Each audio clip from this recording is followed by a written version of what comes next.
नमस्ते दोस्तों, मैं पूजा सहाय आज फिर आपके लिए 50 क्वेश्चन का सेट लेके आई हूँ हिंदी की, जो कि आपके लिए बहुत ही महत्वपूर्ण है प्रतियोगी परीक्षाओं के लिए, जैसे जेआईसी, प्रवक्ता, टीजीटी, पीजीटी और नेट और जेआरएफ के लिए हिंदी के क्वेश्चन हैं हिंदी सब्जेक्ट से। तो चलिए क्वेश्चन सॉल्व करते हैं।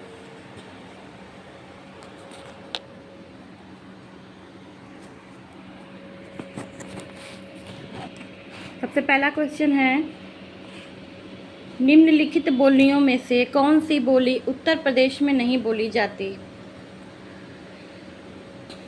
अवधी, ब्रज, मैथिली, खड़ी बोली।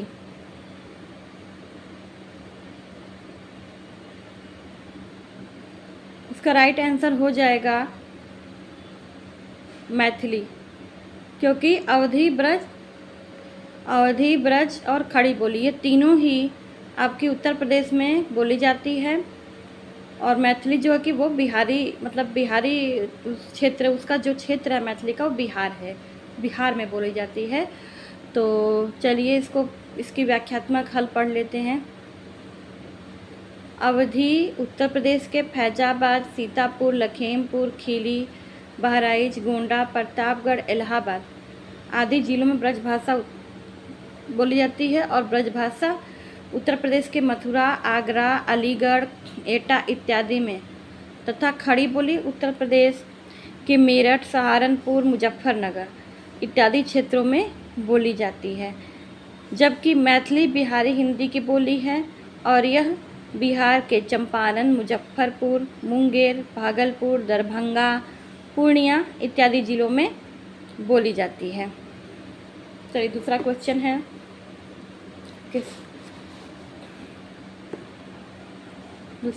है, पुरानी हिंदी नामकरण किसने किया? पुरानी हिंदी का नामकरण किसने किया? हजारी प्रसाद द्विवेदी, रामचंद्र शुक्ल, इंशाअल्लाह खां या चंद्रधर शर्मा गुलेरी। तो पुरानी हिंदी नामकरण किसने किया है? तो इसका राइट आंसर हो जाएगा चंद्रधर शर्मा गुलेरी। डी ऑप्शन आपका सही हो जाएगा। इसका व्याख्यात्मक हल पढ़ लेते हैं। सर्वप्रथम चंद्रधर शर्मा गुलेरी जी ने उत्तर अपभ्रंश को पुरानी हिंदी का नाम दिया। आचार्य रामचंद्र शुक्ल ने प्राकृत भाषा हिंदी तथा भोला शंकर व्यास ने हिंदी के आरंभिक रूप को अवहट्ठ कहा है। चलिए तीसरे क्वेश्चन पे आगे बढ़ते हैं।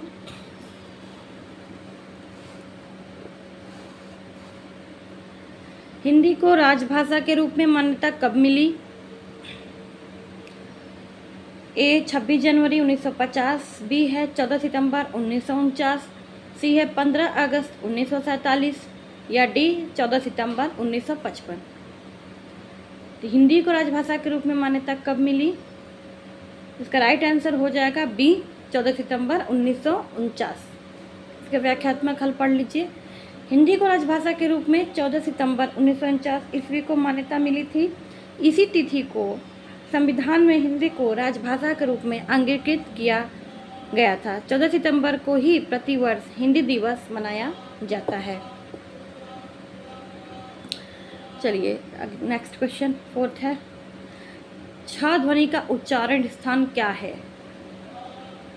छ ध्वनि का उच्चारण स्थान क्या है?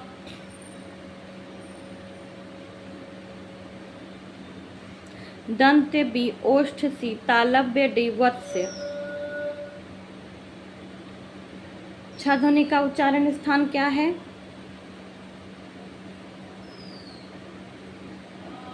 तो इसका हो जाएगा राइट आंसर, हो गया है।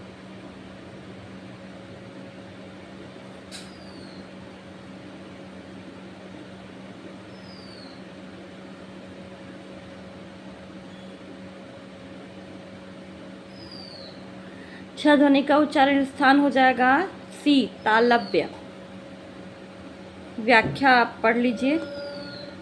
राइट आंसर इसका सी है, ऑप्शन सी तालव्य।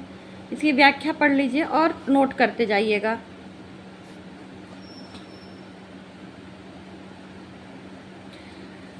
कंठ तालव्य में कौन कौन सी ध्वनियाँ आती हैं? कंठ तालव्य में वर्ण कौन कौन से वर्ण आते हैं? क, ख, ग, घ, अंग, आ, ह और विसर्ग। फिर तालव्य में कौन कौन से वर्ण आते हैं? च, छ, ज, झ, ञ, ई, य, श, य। मूर्धा या मूर्धन्य में कौन कौन से वर्ण हैं? ट, ठ, ड, ढ, अण, रि, र और स। दंत या दंतव्य में त, थ, द, ध, न, र, ल और स। ओष्ठ या ओष्ठव्य में प, फ, ब, भ, म, उ। दंतोष्ठ में व, फ। कंठ तालु में ए, ऐ। कंठ मूर्धा में छ। कंठोष्ठ में ओ, औ। तालु मूर्धा में स्र और दंत मूर्धा त्र। अनुनासिक नासिका ञ, ण, न, म और अनुस्वार।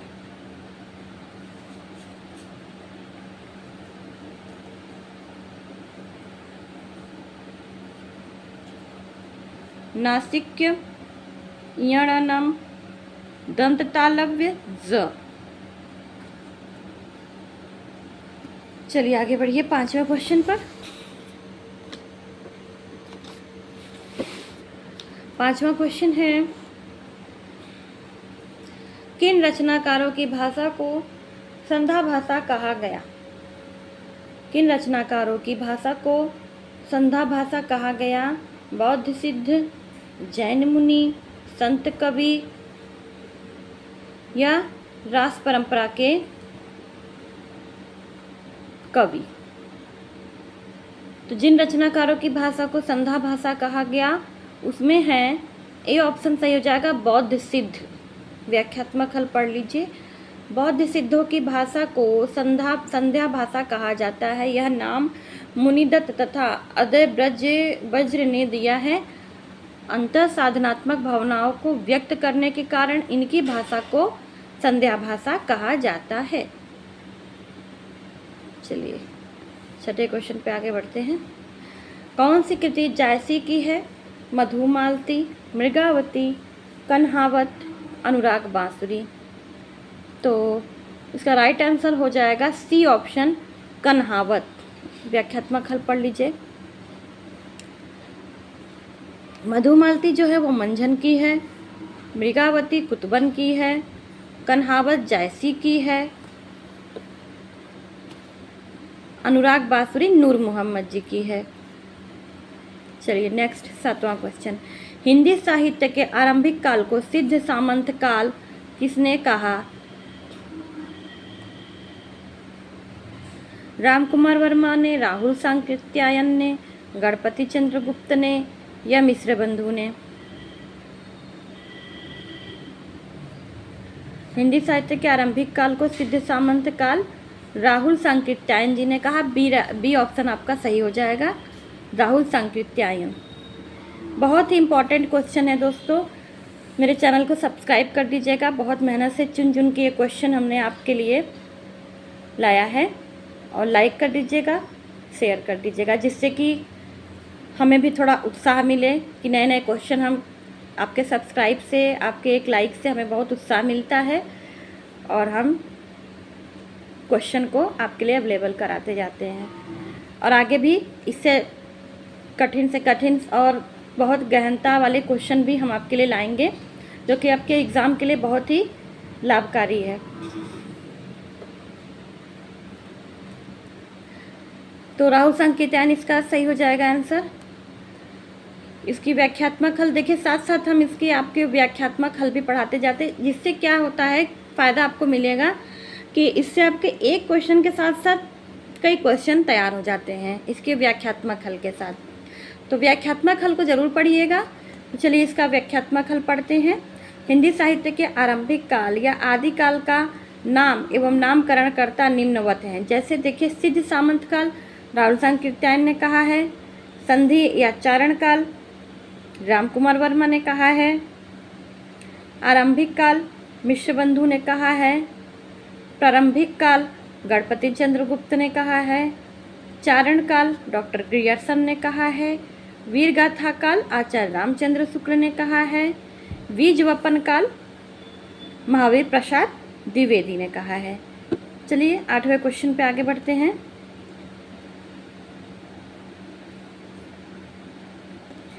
मध्वाचार्य किस संप्रदाय के संस्थापक हैं?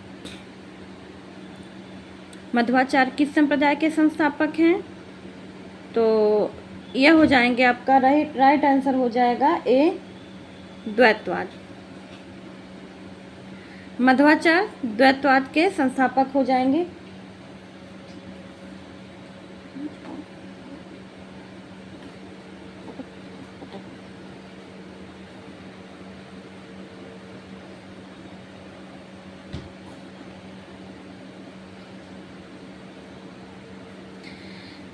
चलिए इसका व्याख्यात्मक हल पढ़ लेते हैं।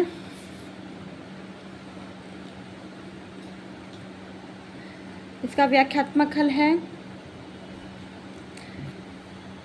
द्वैतवाद जो है आपके मध्वाचार्य जी का है, अद्वैतवाद है वो शंकराचार्य जी का है, शुद्धाद्वैतवाद है विष्णु स्वामी यानी वल्लभाचार्य, विशिष्टाद्वैतवाद रामानुजाचार्य और द्वैताद्वैतवाद निम्बार्काचार्य। ठीक है,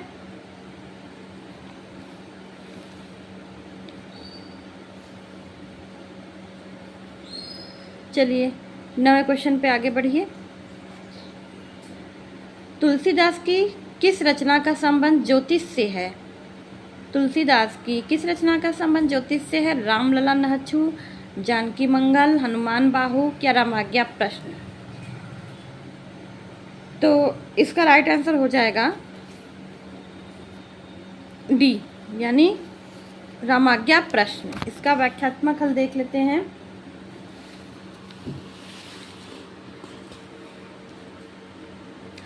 इसका व्याख्यात्मक हल देखिए, रामलला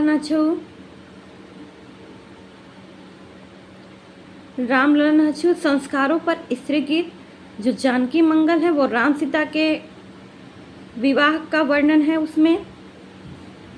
हनुमान बाहु पीड़ा से जब मुक्ति के लिए हनुमान जी की स्तुति की गई थी तो उसका वर्णन है हनुमान बाहुक में।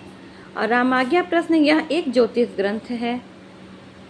अगर आपको लगता है इम्पोर्टेंट, ये सब इम्पोर्टेंट है, अगर आपको नोट करना है तो आप नोट कर सकते हैं। निम्नलिखित में से कौन से रीति सिद्ध कवि हैं? देव बिहारी, मतीराम, पद्माकर। तो देखिए इसका राइट आंसर हो जाएगा आपका बी ऑप्शन, बिहारी। व्याख्यात्मक हल पढ़ लेते हैं। मुख्यतः बिहारी की ही गणना रीति सिद्ध कवियों में की जाती है। रीतिबद्ध कवियों में देखिए आपके आते हैं चिंतामणि, पद्माकर, देव, मतीराम इत्यादि कवि आते हैं।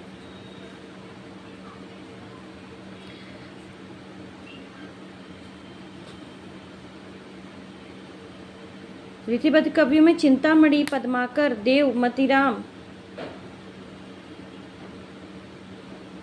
इत्यादि कवि आते हैं। जबकि रीतिमुक्त कवियों में घनानंद, आलम, बोधा, ठाकुर का नाम लिया जाता है।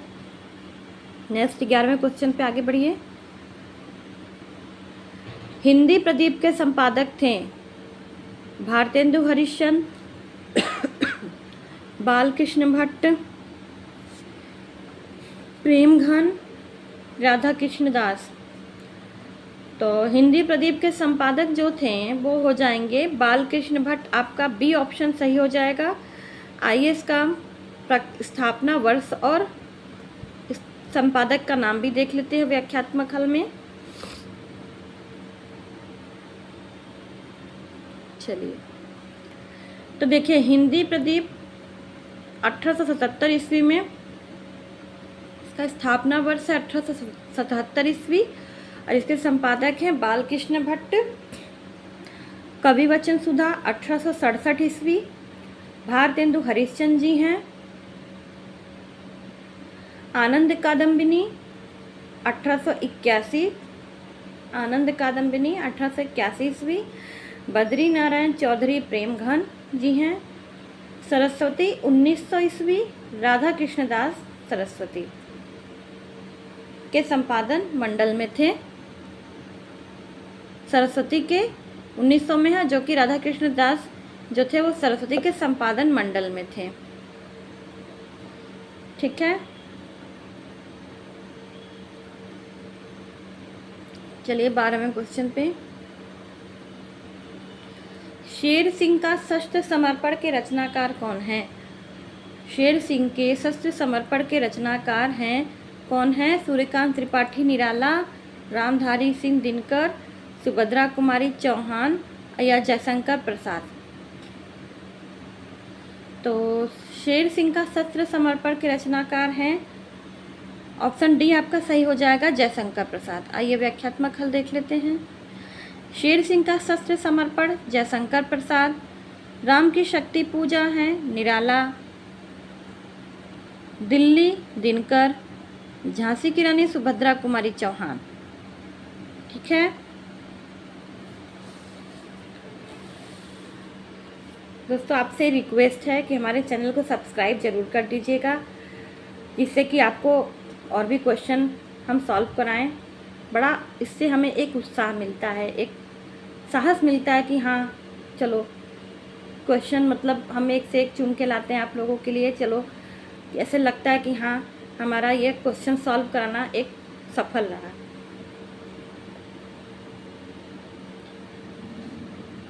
चलिए 13वें क्वेश्चन पे आगे बढ़िए।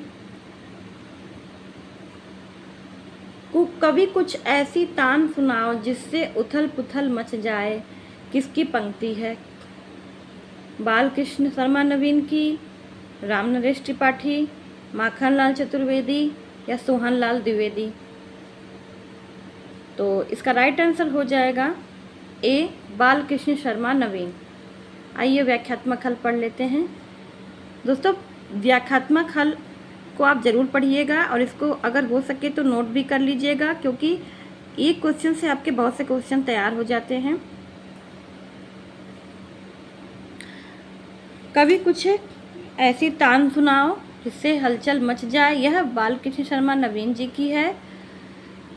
मुझे तोड़ लेना वनमाली, उस पथ पर तुम देना फेंक, मातृभूमि पर शीश चढ़ाने जिस पथ पर जावे वीर अनेक, यह माखनलाल चतुर्वेदी जी क्या है। सच्चा प्रेम वही है जिसकी तृप्ति आत्म बलि पर हो निर्भर, यह है राम नरेश त्रिपाठी जी की।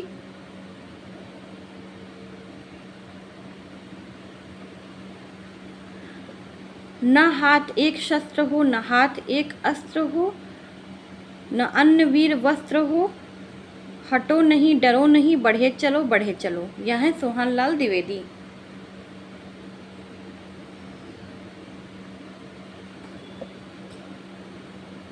चलिए 14वें क्वेश्चन पर आगे बढ़ते हैं। इनमें से कौन नकेनवादी रचनाकार नहीं है? नलिन विलोचन शर्मा, केसरी कुमार, केदारनाथ सिंह या नरेश। तो दोस्तों इसका राइट आंसर हो जाएगा सी, केदारनाथ सिंह, क्योंकि नकेनवादी रचनाकारों में नलिन विलोचन शर्मा है, केसरी कुमार है और नरेश हैं। तो इसका व्याख्यात्मक हल आइए पढ़ लेते हैं।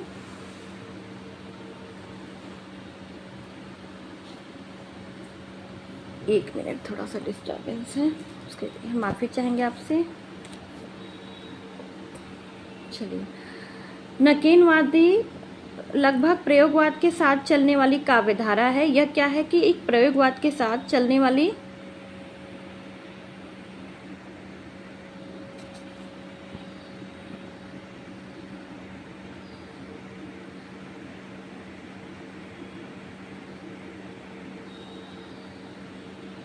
धारा है, पर यह स्वतंत्र आंदोलन के, थोड़ा सा स्क्रीन हम बड़ा कर देते हैं, आंदोलन के रूप में 1956 में सामने आता है। इसका दूसरा नाम प्रपत्यवाद भी है।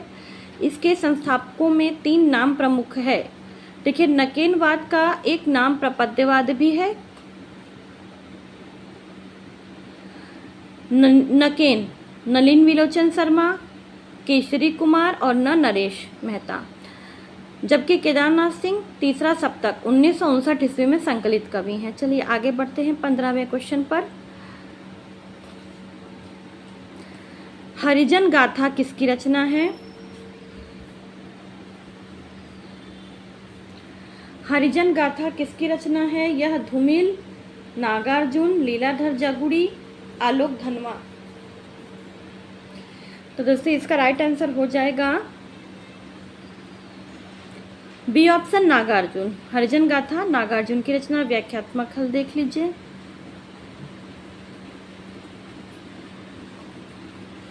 हरिजन गाथा नागार्जुन, मोचीराम, धूमिल, बची हुई पृथ्वी, लीलाधर जगुड़ी, दुनिया रोज बनती है, आलोक धनवा। ठीक है, हरिजन गाथा नागार्जुन,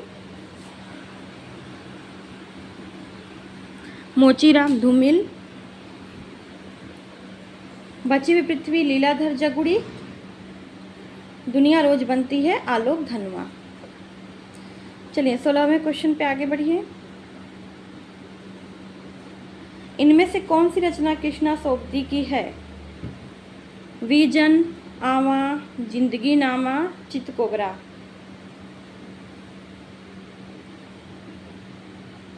तो राइट आंसर आपका हो जाएगा सी, जिंदगी नामा। जिंदगी नामा जो है कृष्णा सोबती जी की रचना है। और व्याख्यात्मक हल पढ़ लीजिए जिससे कि आपके और भी क्वेश्चन सॉल्व हो जाएंगे। विजन देखिए मैत्रेयी पुष्पा का है 2002 में। आवा चित्रा मुदगल का है 1999 में। जिंदगी नामा 1979 कृष्णा सोबती। चितकोबरा 1979 मृदुला गर्ग जी का है।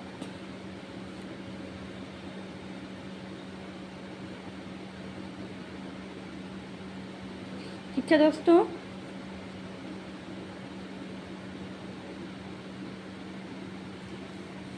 चलिए आगे बढ़िए। नेक्स्ट क्वेश्चन आपका है 17वां। ताजमहल का टेंडर किसका नाटक है? अजय शुक्ला, स्वदेश दीपक, सुशील कुमार सिंह या विभू कुमार। तो आपका राइट आंसर हो जाएगा ए ऑप्शन, अजय शुक्ला। इसका व्याख्यात्मक हल देख लीजिए।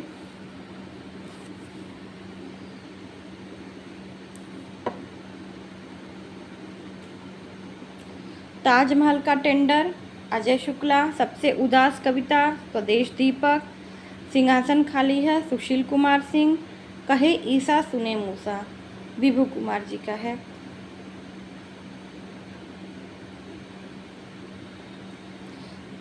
चलिए आगे बढ़िए 18वें क्वेश्चन पर। अनुमितिवाद की अवधारणा किसकी है? भट्टनायक, विश्वनाथ, भट्टलोल्लट या शंकु। तो अनुमितिवाद की अवधारणा है जो वह है, राइट ऑप्शन हो जाएगा आपका डी, शंकु। इसका व्याख्यात्मक हल पढ़ लीजिए।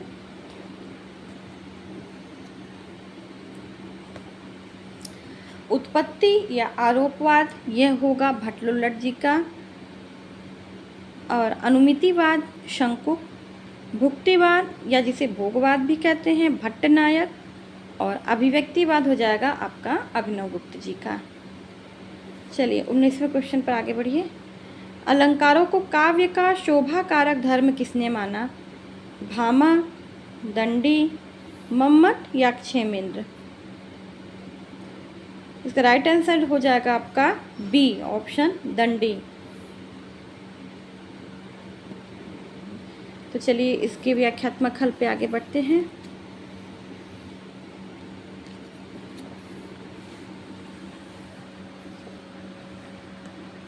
चलिए इसके व्याख्यात्मक हल को देख लेते हैं। काव्य शोभा करान,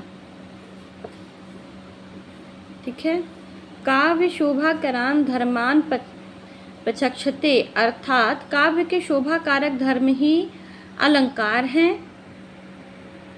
यह कथन दंडी का है। अलंकार संप्रदाय के प्रतिष्ठापक भामा हैं, जबकि अलंकृति पुनः कॉपी कथन मम्मट का है। औचित्य विचार चर्चा के संस्थापक क्षेमेंद्र हैं। ठीक है दोस्तों, चलिए 20वें क्वेश्चन पे आगे बढ़िए।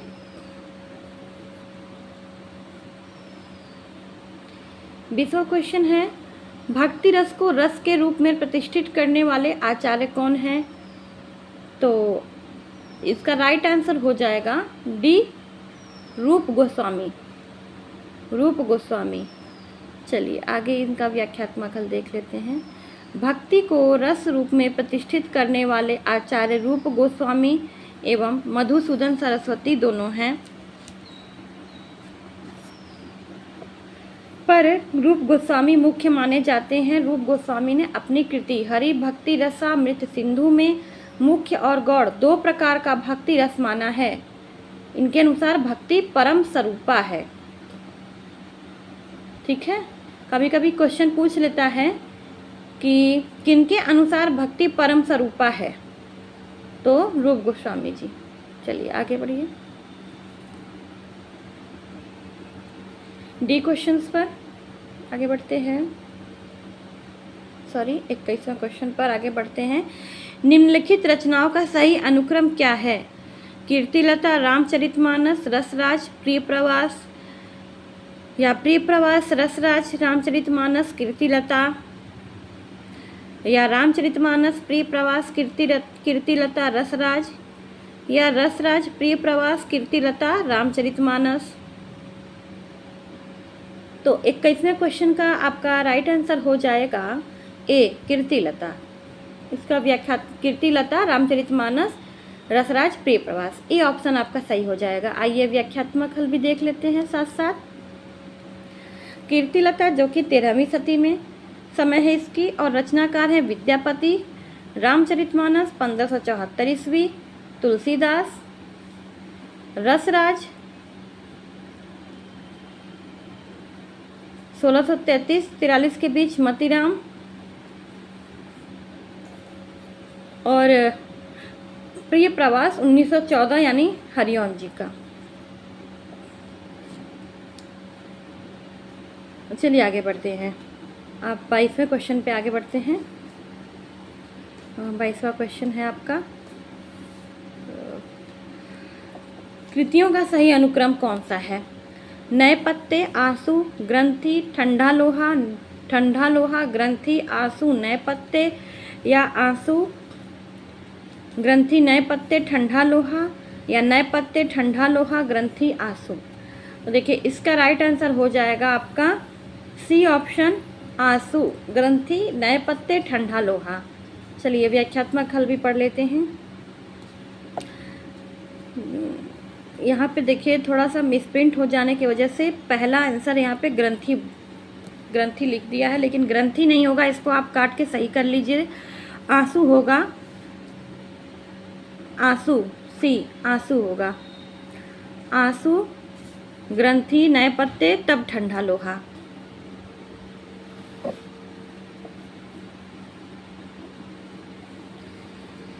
चलिए 23वें क्वेश्चन पे आगे बढ़िए। निम्नलिखित उपन्यासों का सही अनुक्रम: झूठा सच, राग दरबारी, चंद्रकांता, गोदान, या चंद्रकांता, गोदान, झूठा सच, राग दरबारी, या गोदान, राग दरबारी, झूठा सच, या चंद्रकांता, या राग दरबारी, झूठा सच, या चंद्रकांता, गोदान। तो इसका राइट आंसर हो जाएगा बी ऑप्शन, चंद्रकांता, गोदान, झूठा सच और राग दरबारी। कैसे? इसका व्याख्यात्मक हल देख लीजिए। इसलिए चंद्रकांता देवकीनंदन खत्री, गोदान प्रेमचंद्र 1936 ईस्वी है, झूठा सच जो कि 2 भाग में है 1958-60 यशपाल हैं, राग दरबारी 1968 ईस्वी श्रीलाल शुक्ल। ठीक है दोस्तों, चलिए 24वें क्वेश्चन पे आगे बढ़ते हैं हम। निम्नलिखित नाटकों का सही अनुक्रम क्या है? राम की लड़ाई, ध्रुव स्वामिनी, आधे अधूरे, विद्या सुंदर, या बी आता है ऑप्शन आपका, ध्रुव स्वामिनी, आधे अधूरे, राम की लड़ाई, विद्या सुंदर।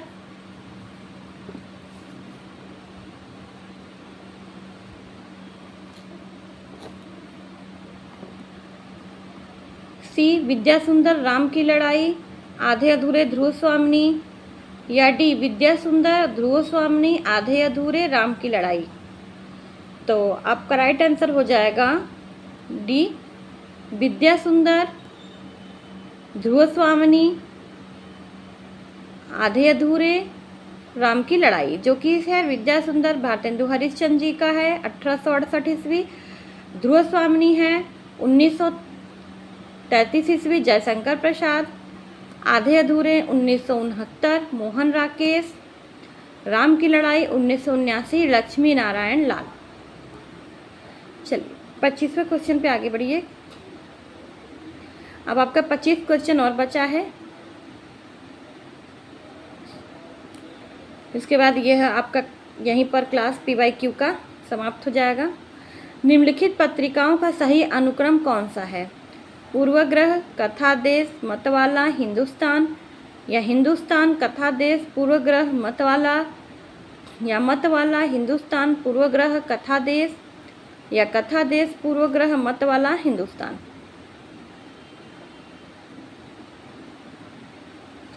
तो आपका इसका राइट आंसर हो जाएगा सी ऑप्शन, मतवाला, हिंदुस्तान, पूर्वग्रह, कथा देश।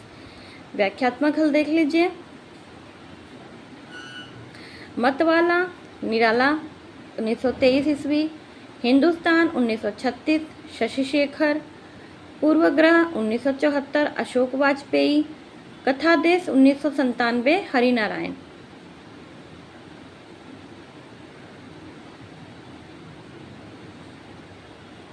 चलिए राइट, अब आपका 26वां क्वेश्चन है।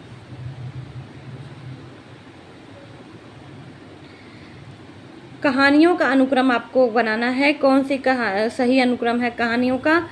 तिरीच, शरणागत, तीसरी कसम, उसने कहा था, या तीसरी कसम, तिरीच, शरणागत, उसने कहा था, उसने कहा था, शरणागत, तीसरी कसम, तिरीच, या शरणागत, तीसरी कसम, तिरीच, उसने कहा था। तो राइट आंसर आपका हो जाएगा सी, उसने कहा था, शरणागत, तीसरी कसम, तिरीच। आइए व्याख्यात्मक हल पढ़ लीजिए। उसने कहा था चंद्रधर शर्मा गुलेरी 1915 में, शरणागत 1955 में वृंदावन लाल वर्मा, तीसरी कसम रेणु फणीश्वरनाथ रेणु हैं, तिरीच उदय प्रकाश 1989। ठीक है,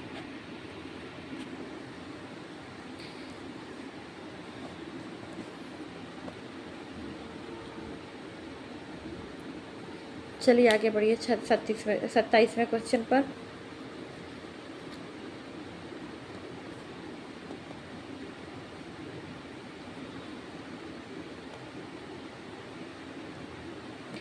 निम्नलिखित निबंधों का सही अनुक्रम क्या है?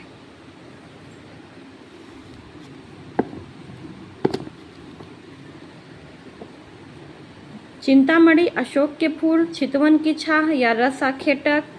रस आखेटक, अशोक के फूल, चितवन की छाह, या चिंतामणि। सी चिंतामणि, रस आखेटक, चितवन के छाह, अशोक के फूल, या डी अशोक के फूल, चितवन की छाह, चिंतामणि, या रस आखेटक।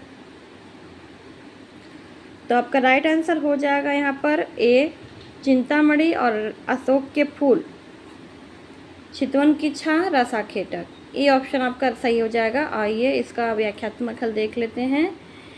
चिंतामणि 1939 रामचंद्र शुक्ल, अशोक के फूल 1948 हजारी प्रसाद द्विवेदी, चितवन की छाह विद्यानिवास मिश्र, रस आखेटक 1970 कुबेरनाथ राय। चलिए 28वें क्वेश्चन पे आगे बढ़ते हैं। निम्नलिखित का सही अनुक्रम कौन सा है? अस्तित्ववाद, संरचनावाद, यथार्थवाद, मनोविश्लेषणवाद, या यथार्थवाद, मनोविश्लेषणवाद, अस्तित्ववाद, संरचनावाद, या मनोविश्लेषणवाद, संरचनावाद, अस्तित्ववाद, यथार्थवाद।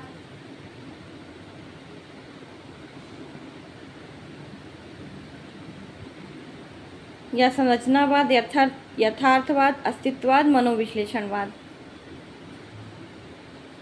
तो आपका राइट आंसर हो जाएगा यहाँ पर डी, संरचनावाद, यथार्थवाद, अस्तित्ववाद, मनोविश्लेषणवाद।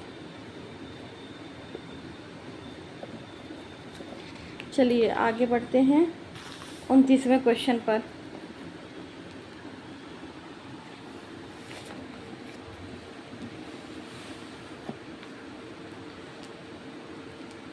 उनतीसवें क्वेश्चन पर आगे बढ़ते हैं। उन निम्नलिखित रचनाओं को उनके लेखकों के साथ सम्मिलित कीजिए। रेखाएं बोल उठी,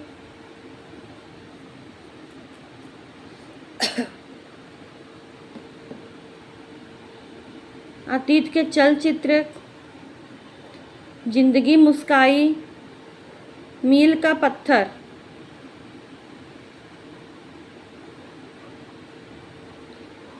तो रेखाएं बोल उठी आपका हो जाएगा देवेंद्र सत्यार्थी। यहाँ पे आपका राइट आंसर हो जाएगा डी, ए का तीसरा,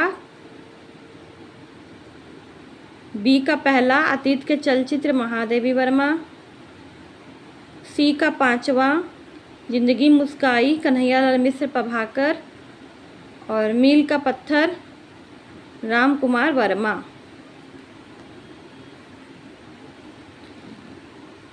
रेखाएं बोल उठी देवेंद्र सत्यार्थी, अतीत के चलचित्र महादेवी वर्मा, जिंदगी मुस्काई कन्हैयालाल मिश्र प्रभाकर, मील का पत्थर राम कुमार वर्मा, और अगली शताब्दी का शहर श्रीलाल शुक्ल।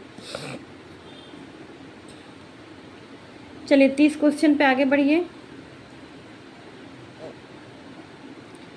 हिंदी साहित्य का नया इतिहास राम कुमार वर्मा, हिंदी साहित्य का वैज्ञानिक इतिहास गणपति चंद्र गुप्त, हिंदी साहित्य का आलोचनात्मक इतिहास रामस्वरूप चतुर्वेदी, हिंदी साहित्य की संवेदना का विकास लक्ष्मी सागर वार्ष्णेय। तो देखिए हिंदी साहित्य का नया इतिहास जो हो जाएगा वो है बच्चन सिंह। हिंदी साहित्य का वैज्ञानिक इतिहास जो है वो हो जाएगा आपका गणपति चंद्र गुप्त। हिंदी साहित्य का आलोचनात्मक इतिहास राम कुमार वर्मा, और हिंदी साहित्य और संवेदना का विकास रामस्वरूप चतुर्वेदी।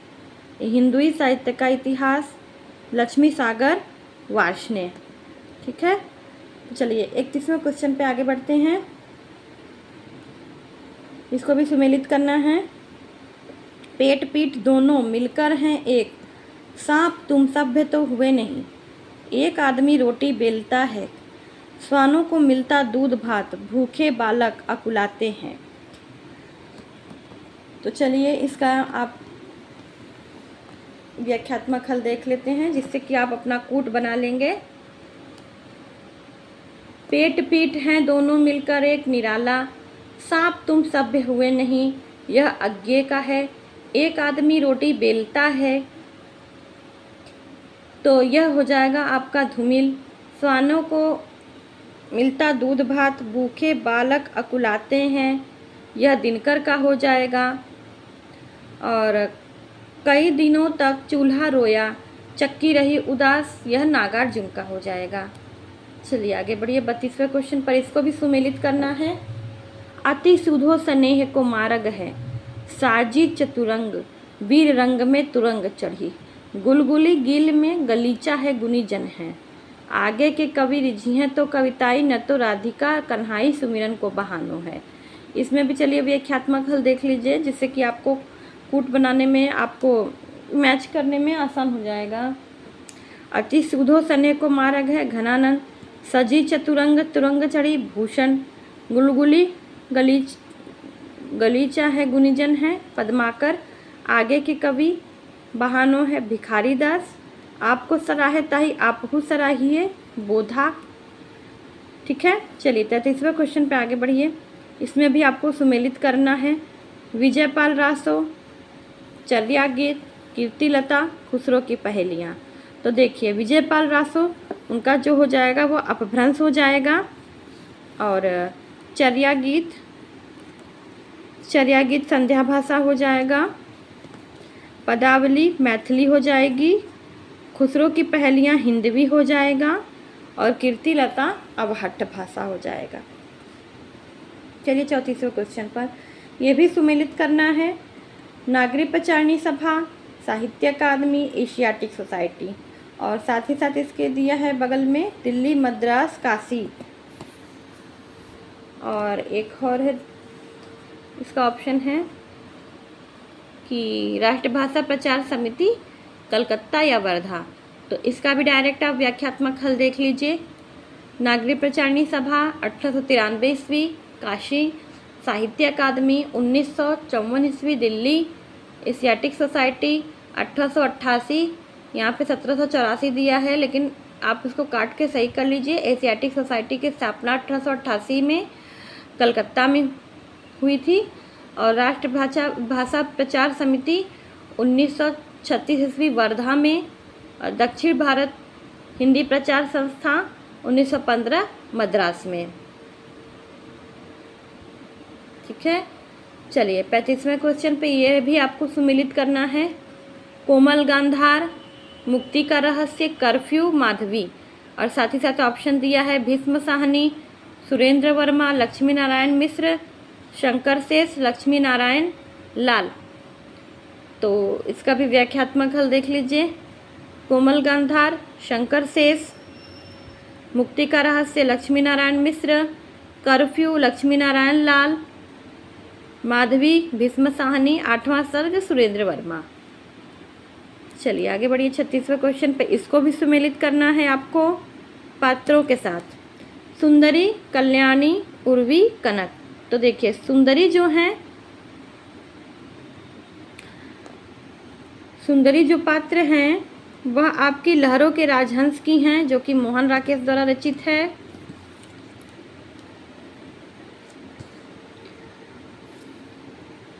और कल्याणी चंद्रगुप्त की, जो कि प्रसाद की का नाटक है। उर्वी, पहला राजा, जगदीश चंद्र माथुर। कनक, शकुंतला की अंगूठी, सुरेंद्र वर्मा। शर्मिष्ठा, देहांतर, नंदकिशोर आचार्य।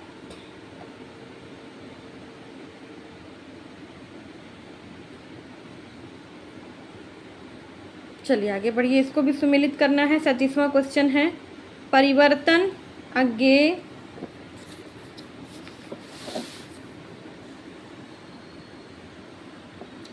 यमुना के प्रति, पंत, पेशोला की प्रतिध्वनि, निराला,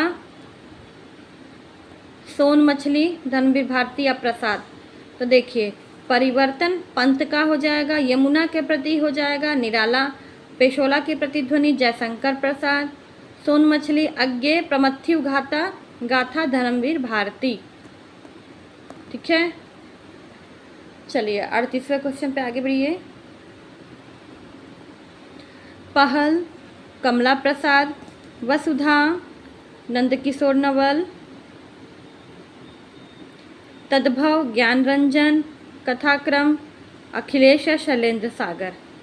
तो डायरेक्ट व्याख्यात्मक हल देख लीजिए, बी, यानी पहल जो है आपका हो जाएगा ज्ञान रंजन, वसुधा आपका हो जाएगा कमला प्रसाद, तद्भव अखिलेश, और कथाक्रम शैलेंद्र सागर, कसौटी नंदकिशोर नवल। ठीक है, अब आपका 39वां क्वेश्चन जो है वह आपका आदर्शन और रीजन है।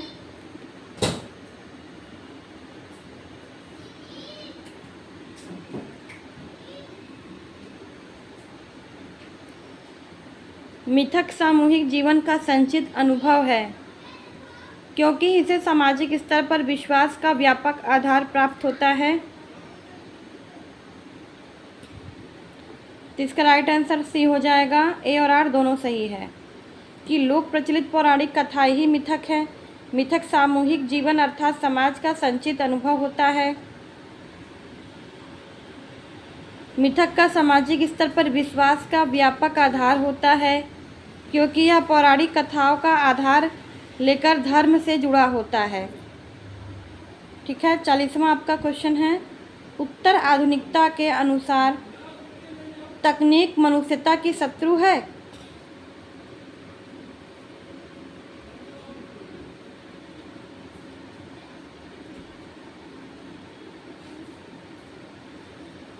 उत्तर आधुनिकता के अनुसार तकनीक मनुष्यता की शत्रु है क्योंकि इससे मानव की नैसर्गिकता समाप्त हो गई है और उसका अपनी प्रकृति से अलगाव हो गया है। तो देखिए इसका राइट आंसर आपका हो जाएगा सी, यानी ए और आर दोनों सही है। तो देखिए लोक प्रचलित पौराणिक सॉरी दोस्तों 40वें का ना क्वेश्चन, 1 मिनट। देखिए इसका राइट आंसर आपका हो जाएगा डी, ए और आर दोनों सही हैं। इसका व्याख्यात्मक हल भी पढ़ लेते हैं।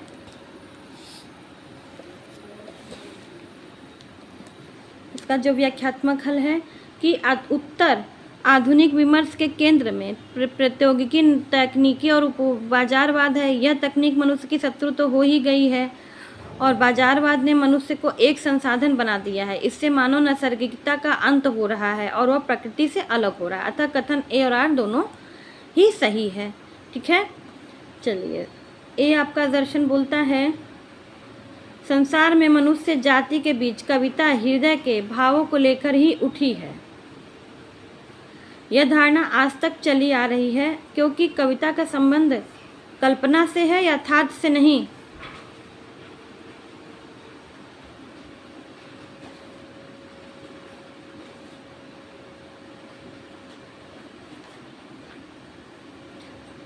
तो इसका राइट आंसर हो जाएगा आपका बी, ए सही और आर गलत।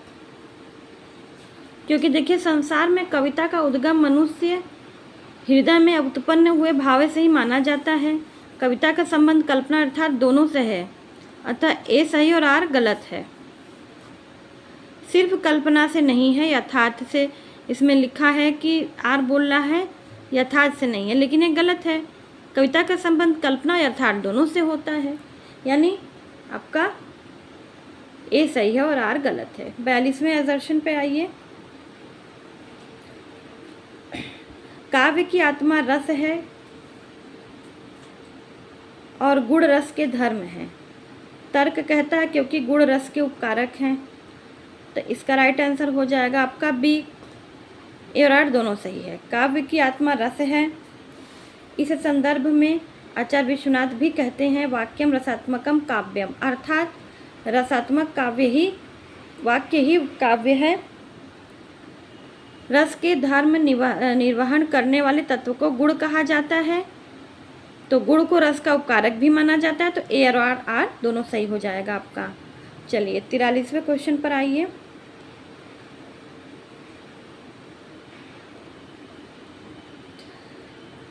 खंड काव्य में जीवन का खंड चित्र प्रस्तुत किया जाता है। रीजन कहता है इसलिए यह चरित्र काव्य का एक विशेष भेद है। सही बात है, इसमें भी ऑप्शन आपका डी हो जाएगा। ए और आर दोनों सही हैं। आइए व्याख्यात्मक हल पढ़ लेते हैं।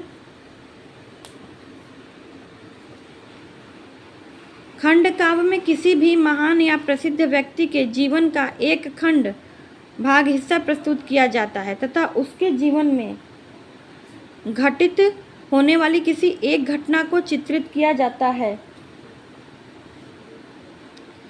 क्योंकि यह उसके चरित्र चित्रण से संबंधित होता है। इसलिए चरित्र काव्य का एक भेद माना जाता है। इसलिए ए और आर दोनों सही हैं।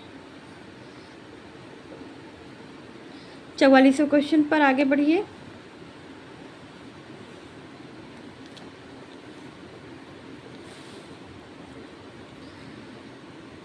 जिस नायक के शरीर में नव यौवन का प्रवेश हो रहा हो उसे मुग्धा नायिका कहते हैं और उसमें लज्जा भाव बड़ा प्रबल होता है। आर कहता है इसी कारण उसे परकीया नायिका की कोटि में गिना जाता है। तो इसका राइट आंसर हो जाएगा आपका ए सही है और आर गलत, क्योंकि नवयुक्त नायिका 16-18 वर्ष की नायिका को मुग्धा नायिका कहा जाता है। ऐसी नायिका में लज्जा की अधिकता होती है, मात्र इसी कारण उस नायिका को परकीया नहीं कहा जा सकता। अतः ए सही है और आर गलत है। 45वें क्वेश्चन पर आगे बढ़िए। रूपक में कार्यावस्था एवं अर्थ प्रकृति को मिलाने वाला तत्व संधि है।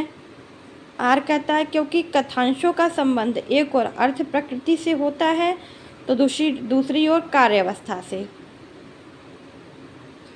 तो इसका राइट आंसर हो जाएगा ऑप्शन आपका डी, यानी ए और आर दोनों सही हो जाएगा। आइए देखिए, नाटक या रूपक के कथा विन्यास के 3 आधार होते हैं, कार्यावस्था, अर्थ प्रकृति, संधि। ठीक है, तो दोनों सही आपका हो जाएगा। चलिए अब देखिए 46 से 50 तक के अवतरण को ध्यानपूर्वक पढ़ें और उससे संबंधित प्रश्नों के उत्तर आपको देने हैं। शील हृदय की वह स्थायी स्थिति है जो सदाचार की प्रेरणा आपसे आप करती है। सदाचार ज्ञान द्वारा प्रवर्तित हुआ है या भक्ति द्वारा। इसका पता यूँ लग सकता है कि ज्ञान द्वारा प्रवर्तित जो सदाचार होगा उसका साधन बड़े कष्ट से हृदय को पत्थर के नीचे दबाकर दिया जाएगा, पर भक्ति द्वारा प्रवर्तित जो सदाचार होगा उसका अनुष्ठान बड़े आनंद से, बड़ी उमंग के साथ हृदय से होता हुआ दिखाई देगा और उसमें मन को मारना न होगा, उसे और सजीव करना होगा। कर्तव्य और शील का वही आचरण सच्चा है जो आनंद पूर्वक हर्ष पुलक के साथ हो। तो इसका क्वेश्चन पूछ रहा है सदाचार किनसे प्रवर्तित होता है। तो देखिए इसमें हो जाएगा आपका डी, ज्ञान और भक्ति द्वारा। ठीक है, भक्ति द्वारा प्रवर्तित सदाचार का अनुष्ठान कैसे होता है, तो यह हो जाएगा ऑप्शन आपका ए, आनंद और हृदय से। ठीक है, चलिए क्वेश्चन पे आगे बढ़ते हैं। 48वां क्वेश्चन बोलता है ज्ञान द्वारा प्रवर्तित सदाचार का पता कैसे लगता है, तो कष्टपूर्वक हृदय को दबाकर, बी। 49वां क्वेश्चन आपका कर्तव्य और शील का कौन सा आचरण सच्चा है, तो इसका राइट आंसर हो जाएगा सी, जो आनंद और हर्ष से युक्त हो। 50वां हृदय की वह कौन सी स्थायी दशा है जो सदाचार को प्रेरित करती है, तो यह आपका हो जाएगा शील दशा। शील हृदय की वह स्थायी दशा है जो सदाचार को अपने आप ही प्रेरित करती है। तो दोस्तों यहाँ पे आज 50 क्वेश्चन समाप्त होता है। उम्मीद करते हैं कि इस क्वेश्चन से आपको बहुत ही लाभ मिलेगा, बहुत ही हेल्पफुल होगी ये वीडियो आपके लिए। तो कल फिर हम आपके लिए 50 क्वेश्चन लेके आएंगे। तो हमारे चैनल को ज़रूर से सब्सक्राइब कर दीजिएगा दोस्तों, आपसे रिक्वेस्ट है लाइक कर दीजिएगा और शेयर कर दीजिएगा और बेल आइकन को क्लिक कर दीजिएगा। आज के लिए नमस्ते, धन्यवाद।